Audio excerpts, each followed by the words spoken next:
ಎಲ್ಲ ಪ್ರಜಾವಾಣಿ ವೀಕ್ಷಕರಿಗೆ ಆತ್ಮೀಯ ಸ್ವಾಗತ. ಈ ಯುಗಾದಿ ಅಂದರೆ ಪರಾಭವ ನಾಮ ಸಂವತ್ಸರದ ಯುಗಾದಿ ನಿಮಗೆ ಒಳಿತನ್ನು ಮಾಡಲಿ ಅಂತ ಆಶಿಸುತ್ತಾ ಈಗ ಮಿಥುನ ರಾಶಿಯ ಕಡೆಗೆ ಗಮನ ಹರಿಸೋಣ.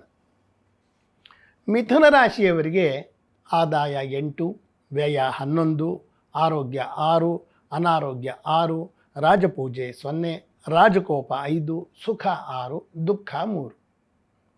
ಅಂದರೆ ನಿಮ್ಮ ಆದಾಯಕ್ಕಿಂತ ಖರ್ಚು ಜಾಸ್ತಿ ಇರುತ್ತೆ, ಆರೋಗ್ಯ ಅನಾರೋಗ್ಯ ಸಮವಾಗಿರುತ್ತೆ. ರಾಜಪೂಜೆ 0, ರಾಜಕೋಪ 5. ಅಂದರೆ ನಿಮಗೆ ಸಮಾಜದಿಂದ ಸಿಗುವ ಗೌರವ ಅಥವಾ ಹೊಗಳಿಕೆ ಕಮ್ಮಿ ಇರುತ್ತೆ, ನಿಂದನೆ ಅಥವಾ ವಿರುದ್ಧ ನಿಮಗೆ ಹೆಚ್ಚಾಗಿರುತ್ತೆ. ಇದನ್ನು ಗಮನದಲ್ಲಿಟ್ಕೊಂಡು ಸಮಾಜದ ಜೊತೆ ವ್ಯವಹಾರ ಮಾಡಿ. ರಾಶಿಯಲ್ಲೇ ಗುರು, ತೃತೀಯದಲ್ಲಿ ಕೇತು, ಅಷ್ಟಮದಲ್ಲಿ ಮಾಂದಿ, ಭಾಗ್ಯದಲ್ಲಿ ಕುಜ, ಬುಧ, ರಾಹು ಮತ್ತು ದಶಮದಲ್ಲಿ ರವಿಚಂದ್ರ, ಶನಿ ಇರ್ತಾರೆ.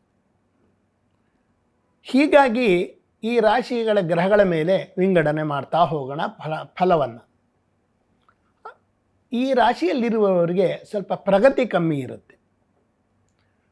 ಗುರು ಕಟಕ ರಾಶಿಯನ್ನು ಪ್ರವೇಶ ಮಾಡಿದಾಗ ವಿಪರೀತ ಧನಲಾಭ ಇರುತ್ತೆ, ವೈಭವದ ಜೀವನವನ್ನು ನಡೆಸೋ ಯೋಗ ಇದೆ, ಕೆಲಸ ಕಾರ್ಯಗಳಲ್ಲಿ ಸಾಕಷ್ಟು ಯಶಸ್ಸಿರುತ್ತೆ. ಅಂದರೆ ಆ ವೈಭವದ ಜೀವನವನ್ನು ಸ್ವಲ್ಪ ಕಡಿಮೆ ಮಾಡಿಕೊಂಡು ಮುಂದಿನ ಕೆಲವು ದಿನಗಳವರೆಗೆ ನಿಮ್ಮ ಹಣಕಾಸು ಅಥವಾ ನಿಮ್ಮ ಅಗತ್ಯಕ್ಕೆ ಬಂದಿರತಕ್ಕಂಥ ಎಲ್ಲ ವ್ಯವಸ್ಥೆಗಳನ್ನು ಕಾಪಾಡಿಕೊಳ್ಳಿ ಅಂತ ಹೇಳ್ತಾ ಇರೋದು. ಅನಾರೋಗ್ಯ ನಿವಾರಣೆ ಆಗುತ್ತೆ. ಬಹಳ ಹಳೆಯ ಕಾಲ ಇದ್ದವರಿಗೆ ಸ್ವಲ್ಪ ಅನಾರೋಗ್ಯಗಳೆಲ್ಲ ಹತೋಟಿಗೆ ಬರುತ್ತೆ. ಆರೋಗ್ಯದಲ್ಲಿ ವೃದ್ಧಿಯನ್ನು ಕಾಣ್ಬೋದು, ಆದರೆ ಯಾವುದಾದ್ರೂ ಒಂದು ಸಣ್ಣ ಅನಾರೋಗ್ಯ ಬಾಧಿಸ್ತಲೇ ಇರುತ್ತೆ. ಕುಟುಂಬದಲ್ಲಿ ನೆಮ್ಮದಿ ಇರುತ್ತೆ. ಅವಿವಾಹಿತರಿಗೆ ಸಂಬಂಧಗಳು ಒದಗಿ ಬರುತ್ತೆ. ಈ ಅವಿವಾಹಿತರಿಗೆ ಸಂಬಂಧಗಳು ಒದಗಿ ಬರುವಾಗ ಸ್ವಲ್ಪ ಮೋಸ ಹೋಗೋ ಸಾಧ್ಯತೆ ಇರುತ್ತೆ. ಅವ್ರು ಏನೋ ಎಕ್ಸ್ಪೆಕ್ಟೇಷನ್ ಇಟ್ಕೊಂಡಿರ್ತಾರೆ ಅವ್ರ ಸಂಗಾತಿ, ಅದು ಇಲ್ಲೇ ಇರ್ಬೋದು. ಅದನ್ನು ಸರಿಯಾಗಿ ತಿಳಿದು ಮುಂದುವರಿಯಿರಿ.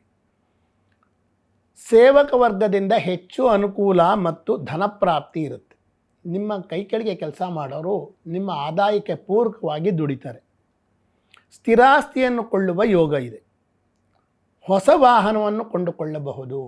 ಹೊಸ ವಾಹನ ಕೊಂಡುಕೊಳ್ಳುವಾಗ ದಾಖಲೆ ಅಥವಾ ವಾಹನ ಪರಿಶೀಲನೆ ಅತಿ ಅಗತ್ಯ. ದೂರ ಪ್ರಯಾಣ ಮಾಡೋ ಯೋಗ ಇದೆ. ಯಾವುದೋ ಒಂದು ಒಳ್ಳೆಯ ಕೆಲಸಕ್ಕೋಸ್ಕರ ದೂರ ಪ್ರಯಾಣ ಮಾಡ್ತೀರ. ಸಂತಾನ ಅಪೇಕ್ಷಿತರಿಗೆ ಶುಭ ಸುದ್ದಿ ಇದ್ದರೂ ಸಂತಾನ ಅಥವಾ ಗರ್ಭವನ್ನು ಕಾಪಾಡಿಕೊಳ್ಳುವುದು ಅವರಿಗೆ ವೈಯಕ್ತಿಕವಾಗಿ ಹೆಚ್ಚು ಒಳಿತು.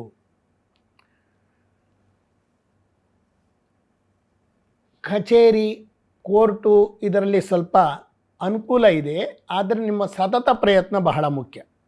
ಕೃಷಿಕರಿಗೆ ಹೆಚ್ಚು ಲಾಭ ಇರುತ್ತೆ. ವಿಜ್ಞಾನಿಗಳಿಗೆ, ವೈದ್ಯಕೀಯ ಅಥವಾ ವೈದ್ಯಕೀಯ ಕ್ಷೇತ್ರದಲ್ಲಿ ಕೆಲಸ ಮಾಡುತ್ತಿರೋರಿಗೆ ಬಹಳ ಅನುಕೂಲ ಇದೆ. ಔಷಧಿ ಕಂಪನಿಗಳಿಗೆ ಭಾಗ್ಯದ ಬಾಗಿಲು ತೆರೆಯುತ್ತೆ ಅಂತ ಹೇಳ್ಬೋದು. ಅವರ ಔಷಧಿಗಳು ಬಹಳಷ್ಟು ವ್ಯಾಪಾರವಾಗಿ ಲಾಭ ಹೆಚ್ಚಾಗುತ್ತೆ.